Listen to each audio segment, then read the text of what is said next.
Dirt Sheet Radio is live on a Monday night. We are here for Raw Rewind. CJ Carter taking the charge tonight. No Tyler tonight. Unfortunately, he has family stuff that he has to get done. And family stuff. So it's me and Caesar hanging out tonight. John is lurking in the background, same as always. I'm sure he will pop in wherever he wants to, because he kind of runs the show. So we let him do what he wants. Pretty much. Let's do this. But of course, I gotta put my Tyler hat on and thank our friends over at comicbookclick.com, the best partner on the web. Go check them out for all your entertainment, pop culture, whatever needs that you want. Plus, our sponsor NordVPN as well. Check us out. We have the banner ad down at the bottom. 72% off your first month if you sign up for a full year.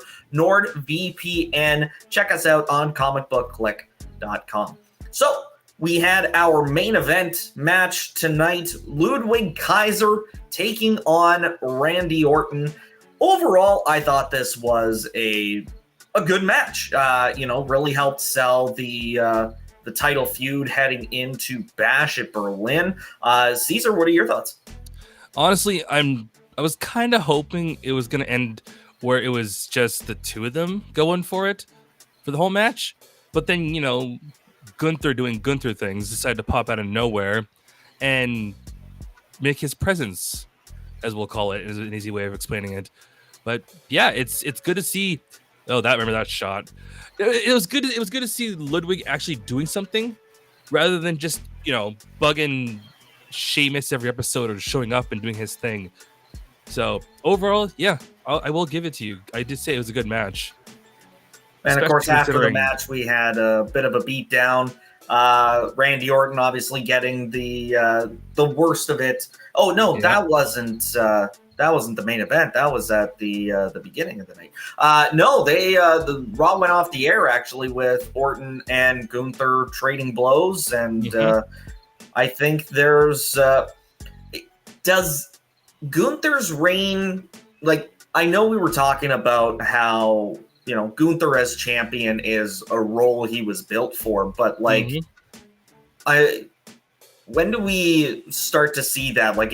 Is Randy Orton going to be the big first title feud that we hope it is, like AJ was for Cody?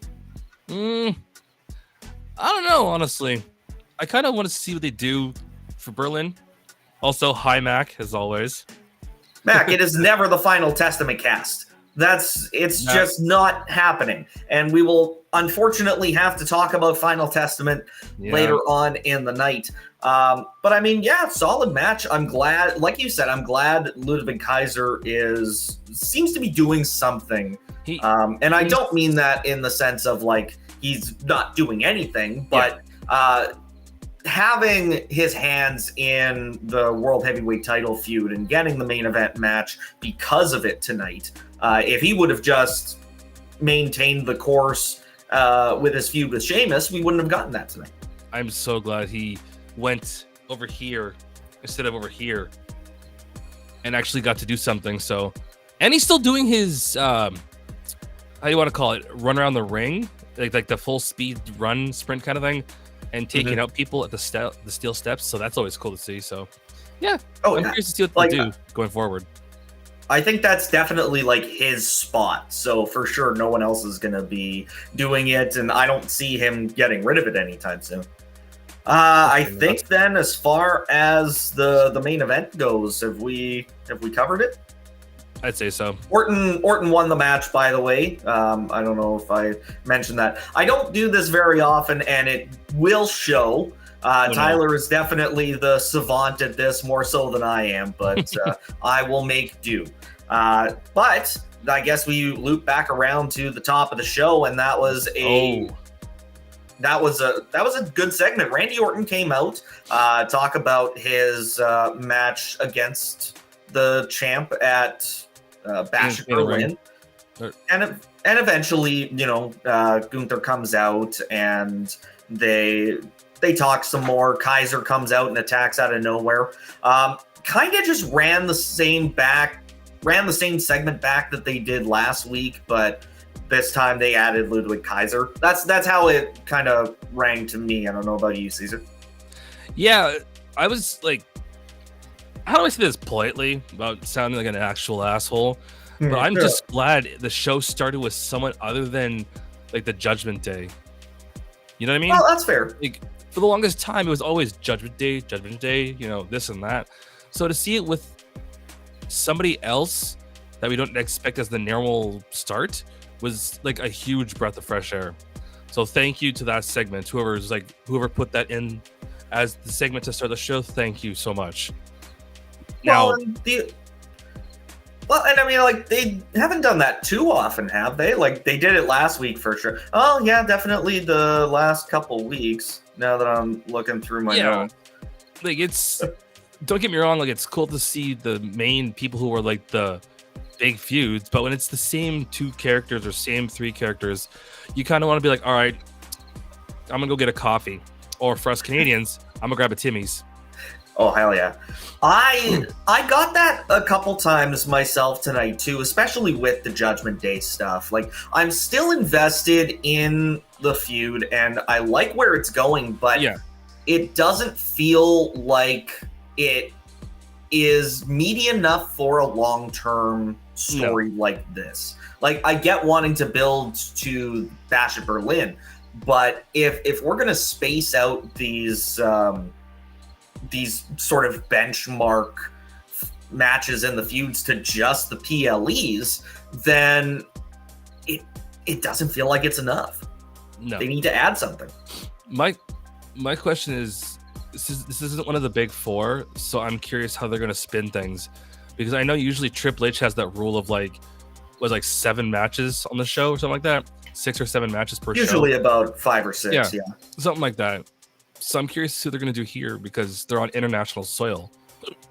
Excuse me. And usually the shows on international soil have, I guess, a bigger oomph. Like, look at Puerto Rico. That was loud. France. That was loud. Well, even outside the big 4, like, how often do they do regular PLEs in the US now? Like, they do have some, and Bad Blood coming up in Atlanta is a prime example that they've been promoting. But I mean, I'm not one of the hosts. I know you and another guy, Tyler, is hosting of the NXT program tomorrow night, live on Odyssey Radio.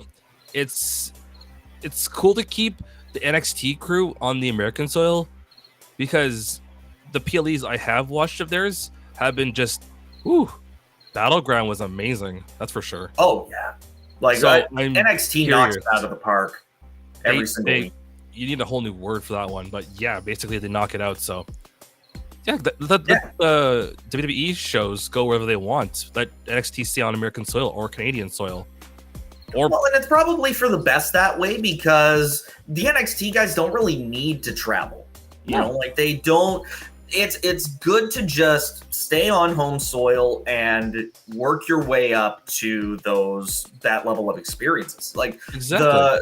The fact that they're taking NXT on the road for their first couple shows on the CW is going to be great experience for them. Just getting on the road and being able to, experience that. I've said before that I think they have outgrown the Performance Center, but let's keep talking about Raw. I could talk about NXT all day. We literally but we have a show tomorrow for that with you. That's very true. Me, Tyler, John's there. We'll see who else shows up. But yeah, I think that pretty much covers the opening segment too, unless you have anything, Caesar. Oh god, no, we've gone in every direction on that one. So let's, like you said, let's get back to the main program of this. All right.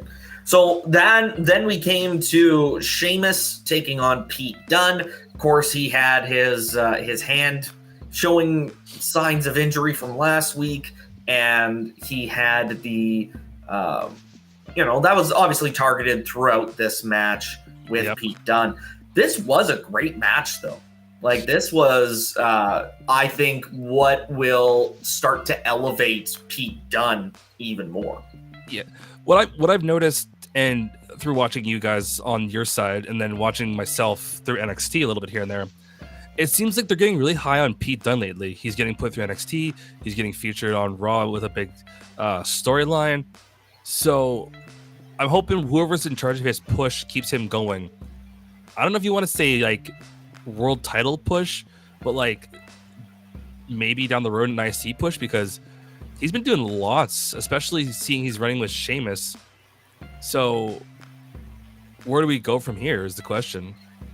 Well, and I think there's more to this Sheamus Pete Dunne feud that we haven't seen. Yeah. Like this, the Sheamus got the win by pinfall. I don't have match timings because that's fine. That's definitely a Tyler thing. That's a Tyler thing for sure. Yeah. So, but yeah, I think this is definitely something that's going to bring Pete Dunne more into the higher echelon of the mid card. His work in NXT right now, working with Trick Williams, is again, I think that's also something that's really going to work well in his favor, especially if they do keep pushing him on Raw. I still like where they were going with him and Tyler Bate as a face, but you know, his injury, we'll have to just see if they find a spot for him when he comes back. Do we know anything in regards to Tyler Bate, like how long he's gone for? I haven't looked. Okay, or not anytime recently, anyways. My guess is a few months, definitely. Do we That's how it remember usually what goes. the injury was? No, that's the problem. I don't even know off the top of my head. But what I'm saying is, like, you know, for a fact, it's usually gonna be at least a few months, which sucks.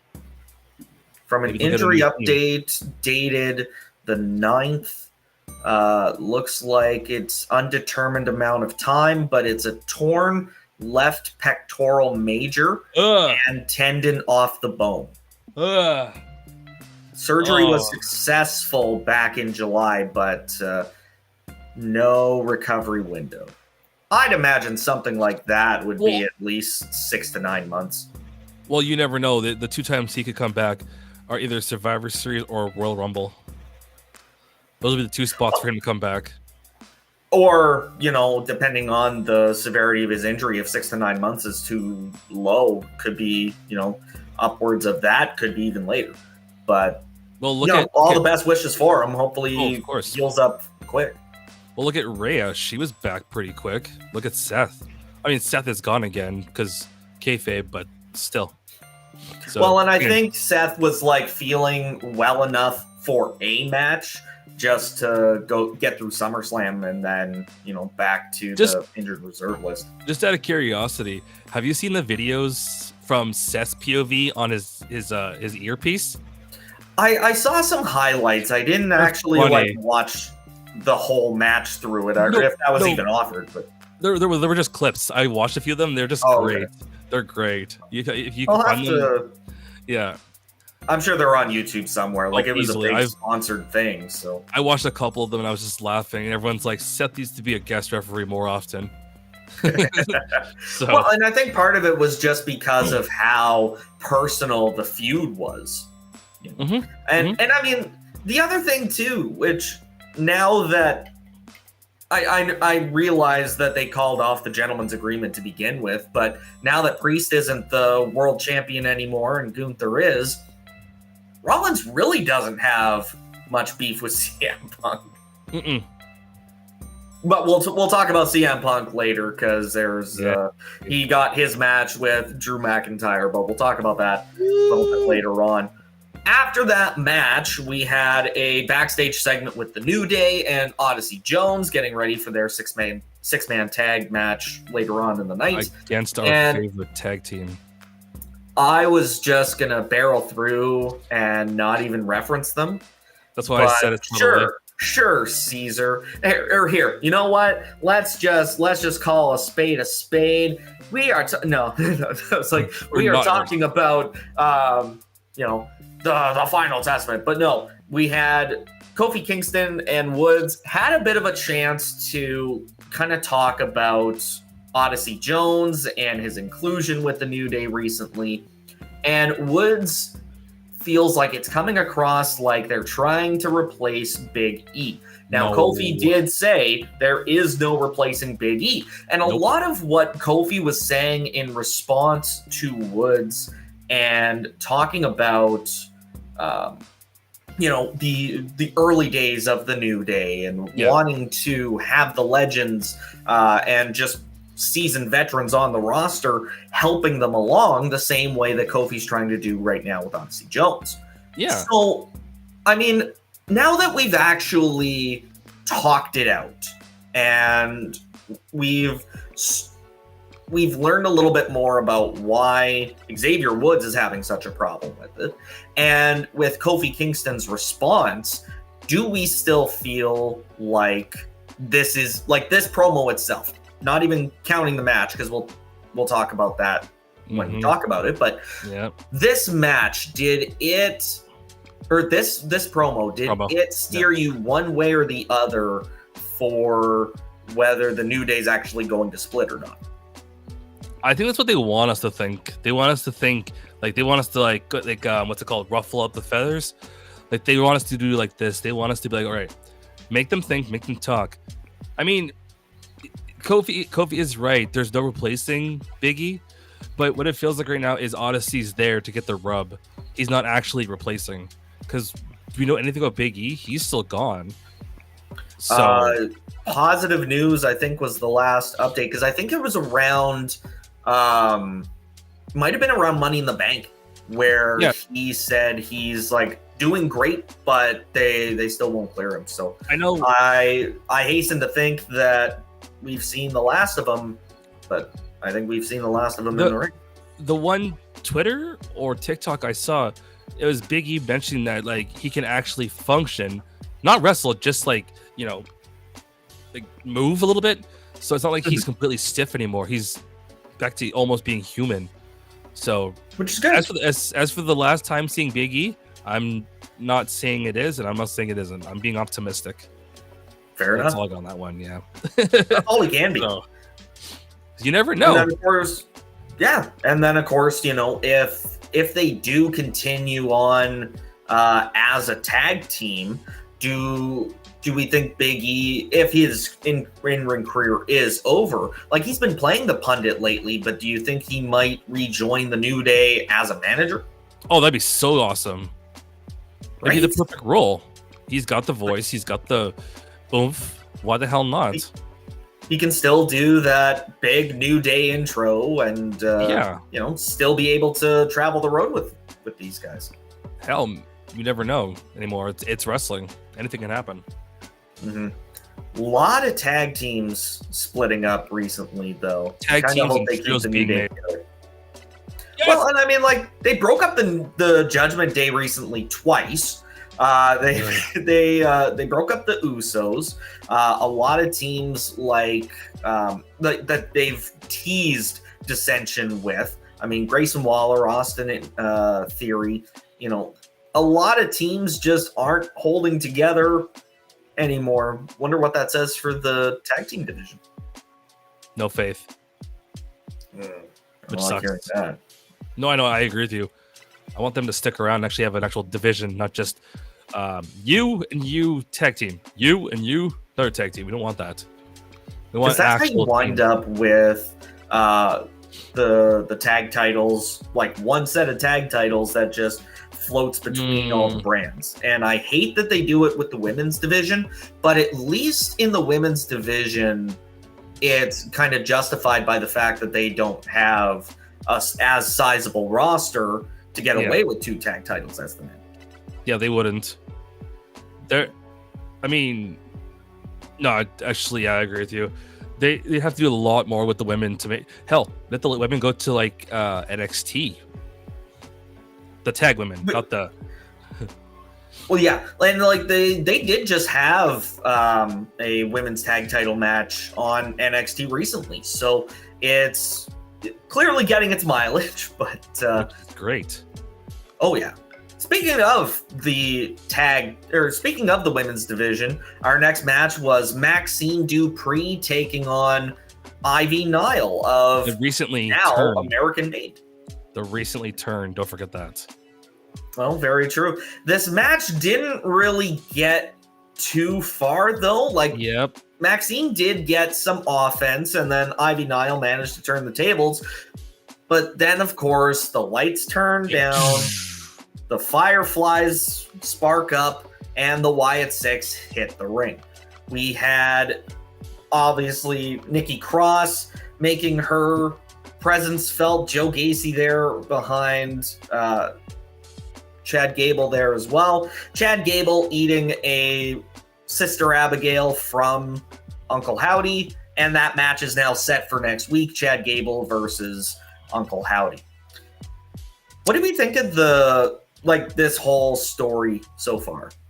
Honestly, that first trios match they had, the Wyatt Six, was great. I watched it over and over and over. Like, some of the stuff they were doing tandem wise, it almost restores a little bit of faith in tag wrestling. Like, it wasn't just two people just doing like Irish whips around the ring and, oh, let me lift you up in the air. No, it was actual cool stuff. As for this feud, if they play it properly and keep kind of doing things here and there, I'm excited for it. Like, I don't want a match every single week from the Wyatt Six. Hell, give them a week where they don't show up at all. Or just give them a week where they film a segment and put it on the show. But spaced out things is basically the easy way of explaining the whole thing. That's and I mean, it is still a new... it is still very much in its infancy, so it's just so new that, like, we've hardly seen anything like this. Yeah. The biggest taste that we got was when Bray was still with us, but wait, I'm still looking forward to seeing where they go, but who knows where that's gonna be. That's the thing. We've been needing like a thing that makes you kind of scratch your head. And now that we've got said thing that makes us scratch your head, everyone's 50-50. Half the room is extremely interested in like us going, where's this gonna go? And the other half are like some people going, yo, this is some complete dump ass stuff. I've seen a few other people online saying that, going, it's boring, it's lame, blah blah blah blah blah. Mac, of course. I saw that comment. But you know what I mean, though, right? Like, it's weird, and it's making us want to watch more. Well, and we just had the comment on the screen there very briefly. The counter of that argument, people do seem to think that it's boring, and it's slow build I think for a lot of people that they just aren't able to really grab on to the story the same way when it's a slower build. What I'm getting at when I say this kind of stuff is like, now, do you want, like, the people that say it's boring, it's like you're saying, because you're not used to a slow build, do you want it fed to you in like 2 episodes kind of thing? Like, it's like you're watching a TV show. You watch it over time and it builds and you develop a connection to the characters you like or the storyline you like. But if you get it fed to you all in a TikTok, then see ya. Like, you want to like, what was it, like the first Bo Dallas video that turned on, but he was interviewing himself, and that made everyone like get emotional as shit, and that made all of us get really connected. Like, I mean, my eyes weren't dry at all that night when I saw that video. So I'm down for the slow build if it's done properly. If it's just like, oh no, there's a little bit of stupid stuff in it, then count me out. That's fair. What do we think of American Made so far? Am I allowed to say a swear word? I have no reason to doubt otherwise. I've been swearing basically since November. It's a joke. It's a joke. I'm curious to see where this goes, because the Creeds are finally getting some time on screen, but I'm also not a big fan because, like, the Creeds are gonna get put on screen, but what are they gonna do? And so far, they're just in the Wyatt Six angle. Well, yeah, and I mean, I would have loved to see the Creeds come up like pure energy, gung ho, like piss and vinegar from NXT and just go on a tear. And they did kind of start to when they debuted, and then they just tapered off. I don't like the fact that their first big feud with a TV spotlight on them again is with the Wyatt Six, because it feels like they're destined to fail. Like, Wyatt Six is going over. Oh, easily. There's no way in hell they're not. So it doesn't start the creeds on the right foot. Maybe this is one of those, like, maybe they're being punished because of Brutus's Brutus bombs that hit people in the head. Remember those?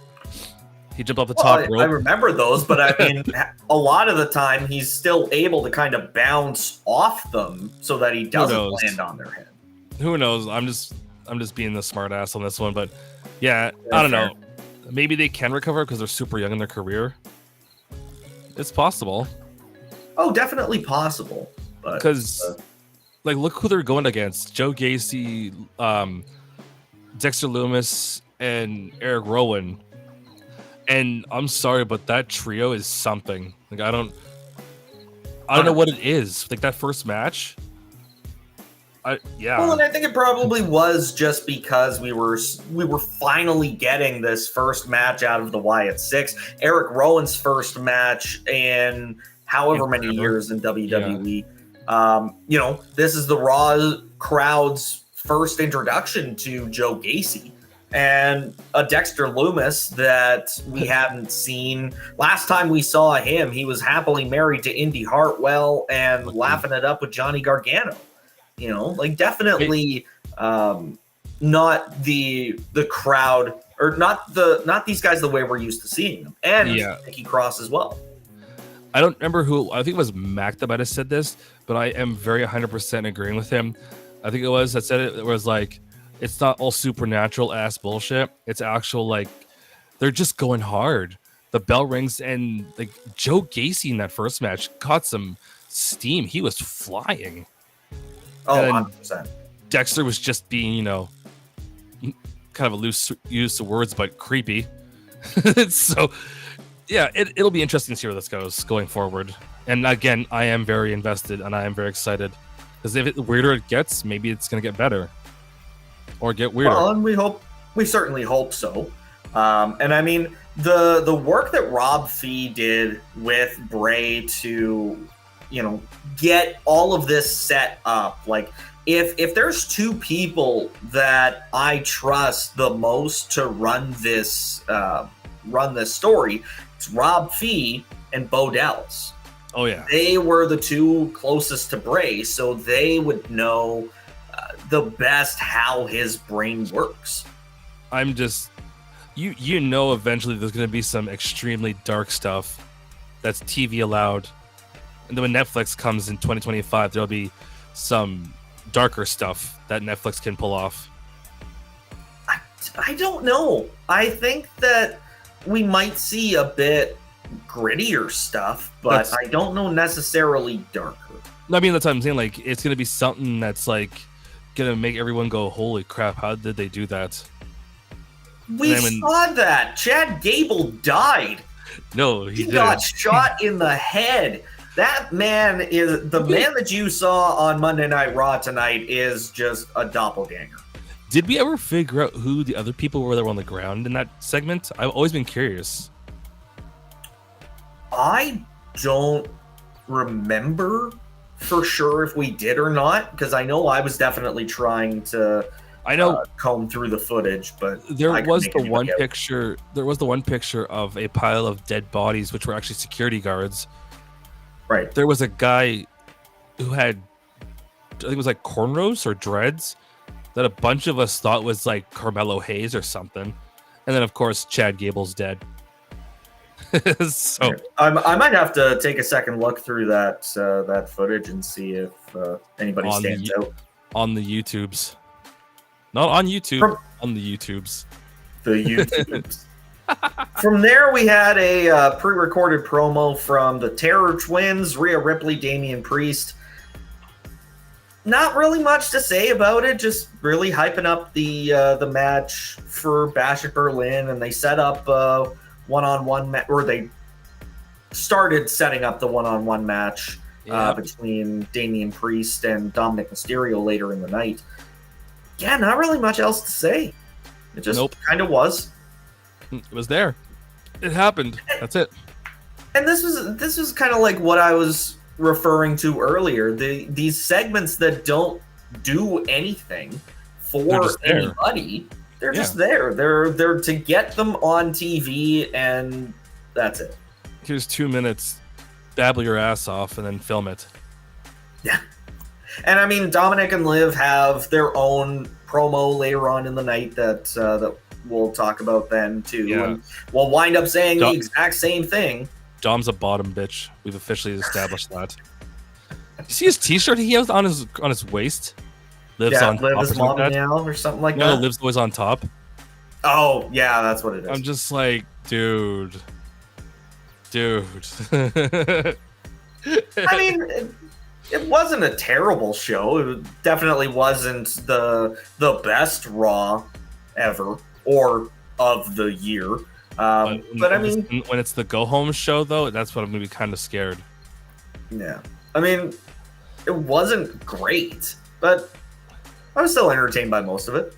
It had its moments. Every episode has its moments where it's crap or it's really good. I mean, entertaining is always better than not. I like to. I'm still one of the guys that is entertained by CM Punk, and he came out to the ring next to challenge Drew McIntyre to a strap match at Bash in Berlin, and I am excited for this match, genuinely, and it's. I get that it's two men fighting over a bracelet, but I'm just saying it now. Phil's gonna get hurt at Bash in Berlin. He's not gonna get hurt. No, I mean like he's gonna be like out for like 4 months, then boom, Royal Rumble. No, that's what I mean. Like he's. I doubt he's actually as fragile as the internet is making out to believe. Like, you know what? No. Yes, he's had some unfortunate injuries. Everybody has unfortunate injuries. The ironic part is I have a coworker also named Phil, who is never going to see this episode, so we're safe. He was at work one time at my job, and he got quote unquote hurt. He was out for 1.5 years. Here's the ironic part: no one saw the injury. No one got it on video. No one knows what actually happened. So he's just injured. Yeah, I could give you the full story off air, but this is the short version. And to this day, everyone's like, what the hell happened? He's like, guys, I'm injured. I can't work right now. So okay. That's why I add my 2 cents on the whole Phil name. All right, fair enough. Back to the men fighting for bracelets. Yeah. So it basically, Punk just said, I will give you the strap if you get in this ring, and you just have to give me the bracelet. And Punk still doesn't have his bracelet, but and there wasn't even any physical contact in this segment at all. They just stayed apart from each other. Punk's music hit at the end, and the fans seemed confused by that decision. Like it kind of taken aback. Like they didn't start cheering right away once Punk's music hit. Yeah. Well, it depends. I think what market we're in when the show happens too, right? Like some markets will just lose their mind when they hear Punk's music hit, whereas some will just be like, "Oh, he's here." Like not in a bad way. They did cheer tonight, but I mean, like at the end of his promo. Like his go home line hit, and then his music started playing, and you know how there's usually like when they hit that go home line, the crowd still reacts and the music hits. Yeah, the crowd just didn't react. Maybe they didn't want to see him. That's why. Or maybe they were just like, oh boy. I think they were just expecting another brawl and got caught off when they didn't. But we did hear Punk say specifically he was going to, quote, whip this bitch. Whip it good. Yeah, I don't think that's what they were going for. He'll come out to the ring to Devo at Bash. Could you imagine how on point that would be if he did that? I am going to move on now. So this was the point where we had Liv Morgan and Dominic Mysterio respond to the promo from Rhea and Priest earlier. Then, just more Judgment Day filler. So I'll tell everyone in here that what I said because I know you saw it and so did John. It's pretty bad when everyone in Judgment Day 2.0 is unable to ride Space Mountain and they're all adults. Like when they have the shot of the whole faction later in the show and everyone's standing there and I'm like, yo, like no one's above 6 foot. And if they are, they don't look like it. Are they taller than the turnbuckles? Like I don't think so. Carlito could, especially cool. like with tall hair. Yeah, but he's cool. Oh yeah, that's true. They would have let him on. Anyway. He just seems like the uncle who's like, my nephew here is a bunch of gangs. I'm gonna hang out with my nephew. That's what he seems like right now. So after this, we had the tag team match: New Day and Odyssey Jones taking on Kairi and Kross and the AOP. You're supposed to say our favorite tag team. It's so stupid. I didn't forget. I just didn't do it. I just want to make a PSA right now. Kairi and Kross has to be blocked on Twitter. In case you guys didn't know that for the billionth time. Pretty sure you mention it just every single time he's on screen. No, never mentioned it before. So this was a solid match. I had it written in my notes that Odyssey Jones should have been used the entire 2 years that he's actually been on Raw. And that'd be smart. But I mean, I can't think of I saw Mac's comment that you were laughing at. I was just laughing in general, actually. There's been a few Mac comments. No, what I was gonna say is I'm always glad to see that, he kept his full name. He didn't come out to the ring called Odyssey or something like that, or OJ or O Jones or something stupid. Well, and under the Vince McMahon era, he probably would have, but thankfully... No, that's what I'm saying. I'm so happy. Mm-hmm. Anyone who's come up to the main roster. Could you imagine Lyra Valkyria? Here is Valkyria! Yeah, and, I'm not saying give it time, but I'm saying don't put it into the ether because anything is possible.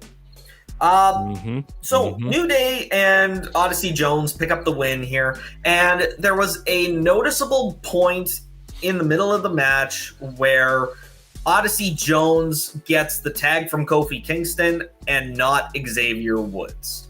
Now, Kofi was crawling from a position where Odyssey Jones was the closer person. And Xavier Woods should be a good enough tag team wrestler to know that it would have been easier for Kofi to tag in Odyssey instead of Woods. Maybe logic will not prevail in this moment. Maybe it's like the whole thing where I hate saying his name so much. Maybe it's the whole thing that Karrion has some kind of push or trying to be like, oh, Xavier, you should just join us and forget the New Day. That's why he looks so salty and angry, because he's like, it should have been me kind of thing. Yeah.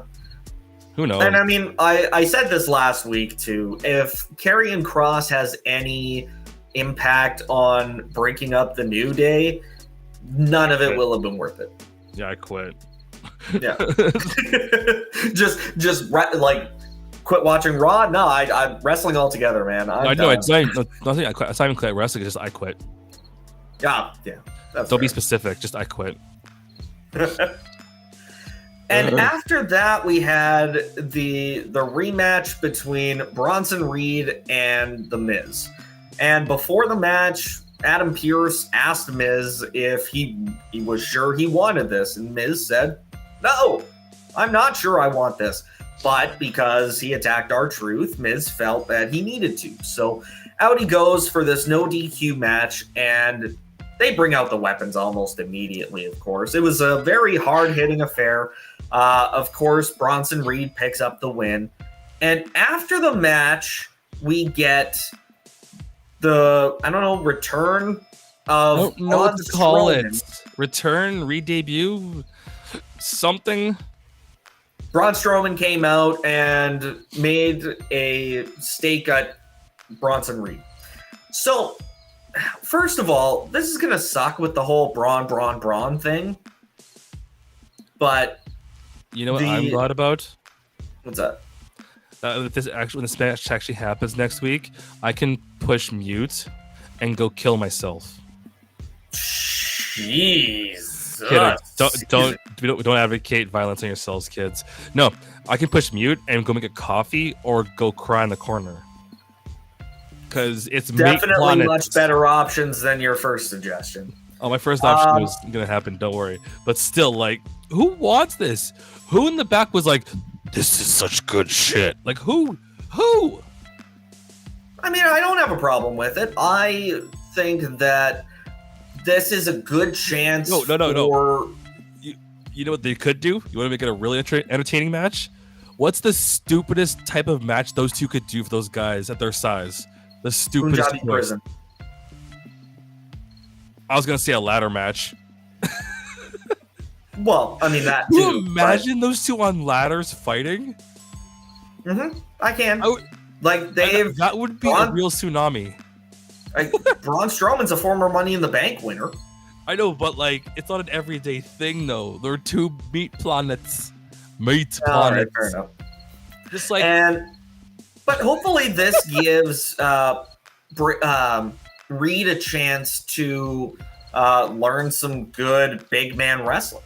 Or, just don't talk on the microphone for a bit. His promos just sound like a flat piece of cardboard. He was better off as Jonah in TNA and NJP. That's my two cents. I think they're getting ready to just push him to the moon. I was going to say, launch him. Mm-hmm. Bigger than a push. Yeah, you'll definitely have to really push him.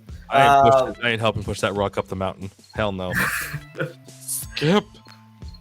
So after the match, we had Sheamus and Ludwig Kaiser backstage. Another just filler promo that, just teased a match for them later on down the road. See, what I'm curious is how many people went to the pub around the corner looking for Shamey. I'm curious about that one. I'd do it. Well, maybe a good number of folks, but could you imagine just pulling up to that bar and Sheamus is playing pool and chugging Guinness? Shit, I'd stay. Oh, for sure. I'm not a huge Guinness guy, that probably is why he doesn't hang out at the pubs local to the arena after shows. I'm not a hardcore Guinness guy, but shit, having with Sheamus, I'd do it. Even if I was like, about to go home, I'd be like, let's pound down a Guinness quickly. I'm not a drinker, but I think I'd make an exception in Sheamus' case. That's all. After that, we had the announcement from Braun Breaker that there's going to be a number one contender intercontinental title tournament starting next week. Tyler's favorite. Of course, nothing like a good Tyler number one loves contender tournament. You say intergender? That's like you said for a second there. I'm tired. Oh no, intercontinental. No, yeah. I'm curious to see who they're gonna put in there. I'm curious to see if they're gonna do like an 8-person tournament or how they're gonna do it. Personally, probably 8. That seems like the WWE standard. What do you think would be better, an 8-person tournament or a battle royale? I'd rather have the tournament. Depending, it creates more content, and it allows for more stories to be told and more people featured. Mm-hmm. Okay. Well, I mean, you do get a good number of people featured in a battle royal, like especially if it's 20-person or more, because then that blows your 8 people out of the water. So let's just say it is 8 people, right? Assume. Who would you love to see thrown in there? Because we know for a fact Jey Uso's in there. Yeet. Mm-hmm. But who do you think is also thrown in there? Well, we know Sami Zayn isn't, because I kind of want to said he was taking some time off. I kind of want to keep him off the books on that tournament thing. So I completely agree. I think that we'll probably see The Miz put in. I could see it. He managed to avoid more than one tsunami tonight. You could have said it. You could have called it death. He avoided death today, so we know that The Miz is likely for next week. You know who would be the most random ass person to see win the tournament and then beat Braun? Goldberg. Ew. Gross. Where's the kick button? Tell me there's a more random choice and I'll believe it. Oh, I was gonna say R-Truth. Oh God. I can't imagine R-Truth. It's not gonna happen. No, not anytime soon. I just miss his randomness. It's like, yo, I've got the IW 1995 European Television Intercontinental Tag Women's Championship or something like that. It's like, what? So you just want R-Truth to be R-Truth. Same as the rest of us. That's fair. It was so stupid, but it was entertaining as could be. Because the names, like, I hope they were on the spot. He thought of them because they make it funnier. So Braun Breaker in this promo, like, just reads like $1 million to me every time he's on screen. Every time he has a mic in his hand, this kid is absolutely a WrestleMania main eventer one day. And I would honestly believe if it was sometime soon. See, what would be funny as hell is if he brought back I can't remember, are they his uncles or his dad and his uncle? Both. His dad and his uncle. Could you imagine, like, at he has his big WrestleMania moment, and instead of coming out to his generic Braun Baker theme, you just hear from, like, across the arena the Scott Steiner intro, and he comes out in the chainmail and everything. How funny that'd be! He just comes out, you just hear, honestly, hear me, or whatever it is.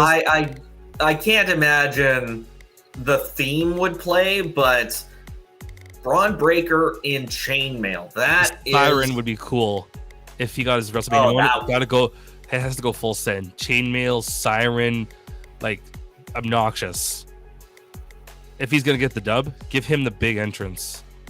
Maybe in 2 years, maybe in 3 years. Don't know, don't care. Just do it properly, because you know those dogs are gonna be barking. So after this match, we had Dominic Mysterio and Damien Priest.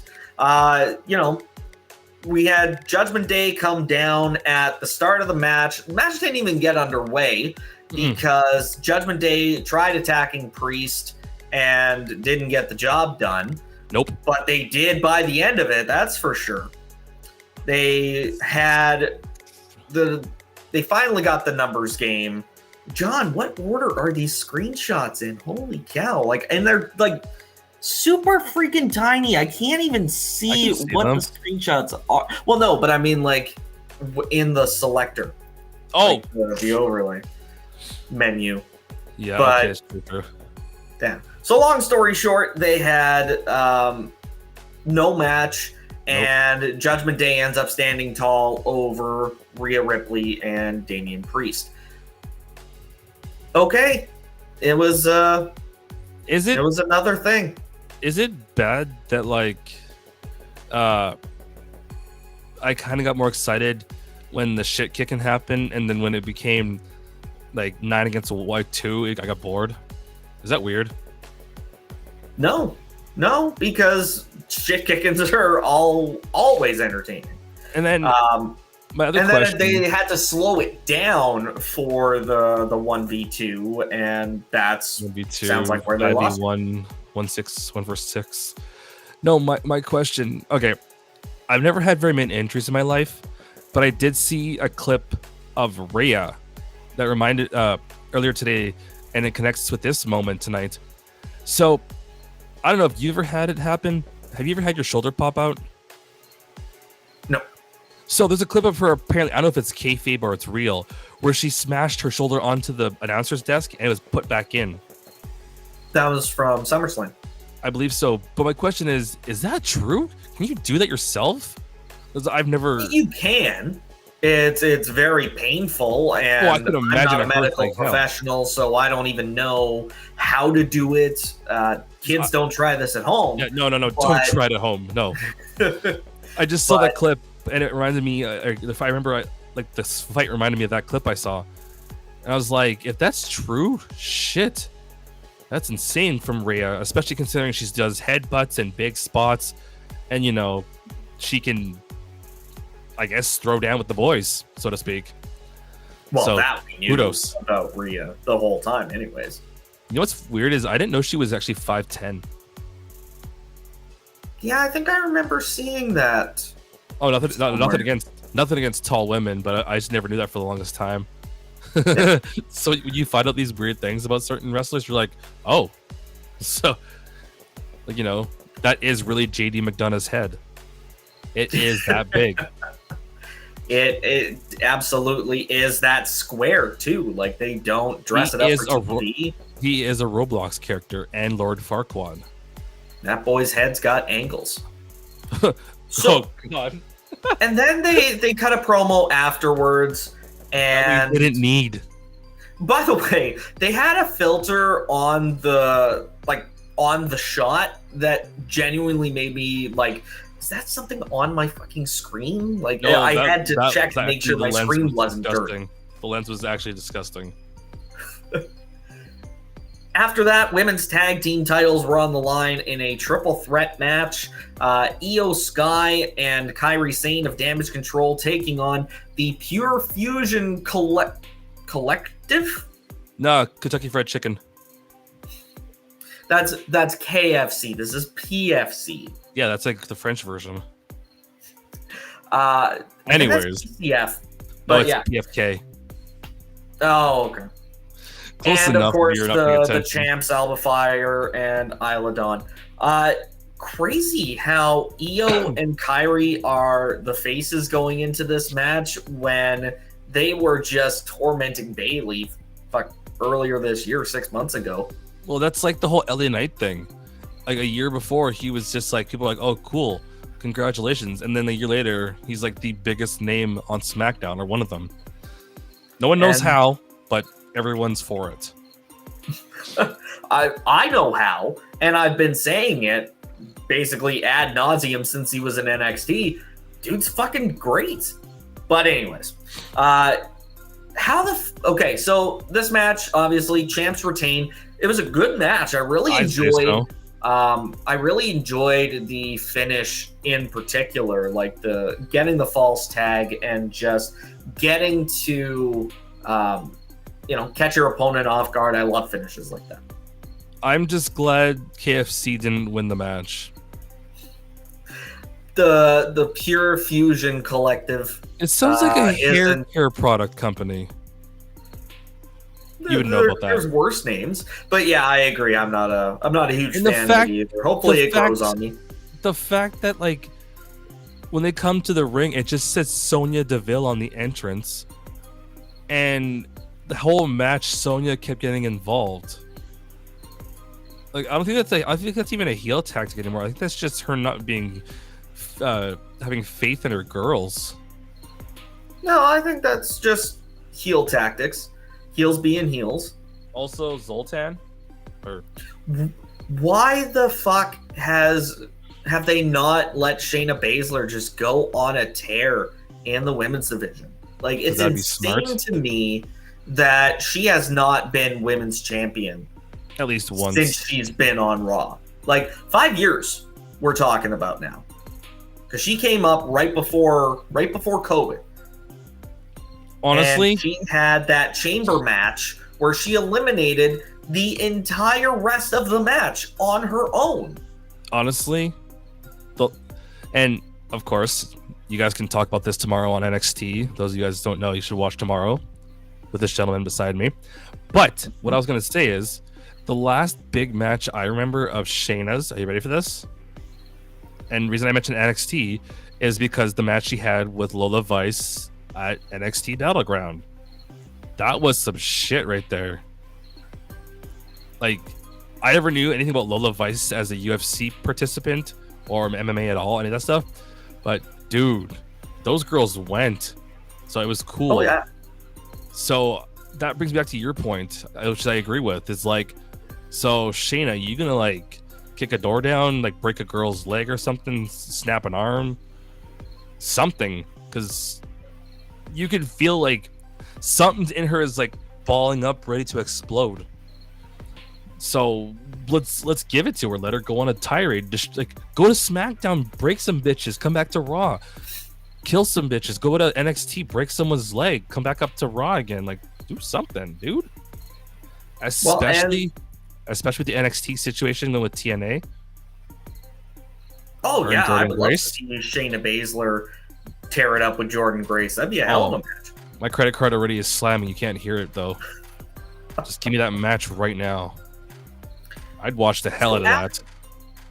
So from that match, we move on to Jey Uso declaring his entry into the Intercontinental #1 Contender title tournament. This was the first time we'd seen Jey in a couple weeks, isn't it?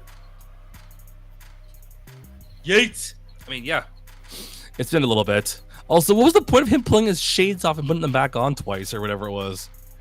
Well, so that he could sell the merch and still look at the camera and, eat all over the place, as Jey Uso tends to do. If I wear DSR shades and pull them off like 4 or 5 times, or what's the other one? Or use that one specific code we have from monk.com. Yes, DSR 10. You can get your diffusers and support us as well. You can get 10% off your order from monk.com. Use promo code DSR10. If you're multi-talented and multitaskable, then do it right now. Put us on one tab and put down their tab, make your order, use the code like he said, and come back, or don't even leave. Just like I said, put 2 tabs. That's a thing, guys. But anyways, yeah. I don't know if I could see Jey Uso as Intercontinental Uso. I don't know. You don't think so? No, I'm not saying I don't think so. It's just like, if you're calling yourself main event, but you got a mid-card belt, that's what I'm getting at. Well, I mean, that's like Logan Paul, he said something about kicking LA Knight back to the mid-card where he belongs, and I'm like, dude, you're the mid-card champion. What are you talking about? That boy's about as delusional. Oh, what example could I use? That's people understand. I could make a Canadian joke, but that wouldn't work. Yeah. Well, hey, it's either way, it brings us around back to our main event, which means we have reached the conclusion of our show. And first off, our first segment is our jobber of the night. Caesar, who you got? Me. Having to put up with this. You're our jobber of the night? No, I'm kidding. I don't know if I should take the easy route and say Kairi and Kross, because that's way too simple. It just seems like it's too way on the head. I honestly, what's I gonna say? Oh my god, I had a name on my tongue. I honestly go for a second. I'm trying to remember the name I have written down. Where's that name? Name? Okay. I'm gonna say then my my jobber of the night is... Yeah, I don't really have one either. Shit. I guess just for the sake of having her match interrupted, Maxxine Dupri. Well, to be fair, she didn't take the worst of the attack. And it wasn't even a loss. It was more of a no contest. So I'm just going to say American made for getting the shit kicked out of them by the Wyatt Six.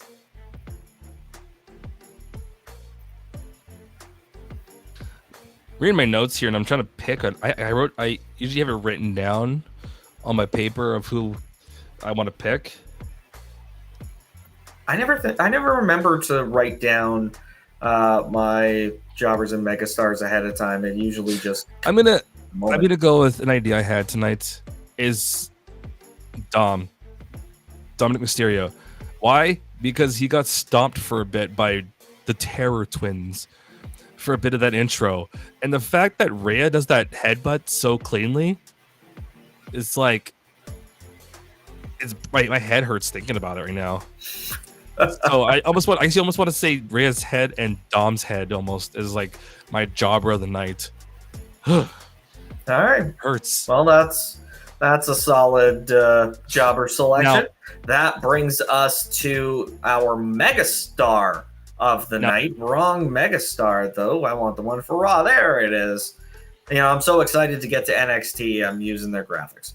So, who you got for your megastar tonight? I'm not giving it to one person. I'm giving it to 6 women. That was a hell of a 3-way match for the tag belts. Whether you like those girls or not, or you're only a fan of one of the teams, I was pulling for all 3 because all of a sudden there was like, whether it was Io doing the bullet train as they call it, or Shayna just drop kicking women, or just anybody in the match in general. It was like I didn't want to get up and go to the washroom, or I didn't want to get up and grab a drink. I was pretty attentive until like the break. Then I ran away for a drink, so my attention was firmly on the screen the whole match. So kudos to the girls. In that match. That's solid. Like they did have a hell of a match. Which is great. For sure. Especially for the tag belts. I'm gonna go with Bronson Reed for mine. Let's hear it. Where's Mac? I love Bronson Reed. Like he's one of those memorable big men for me.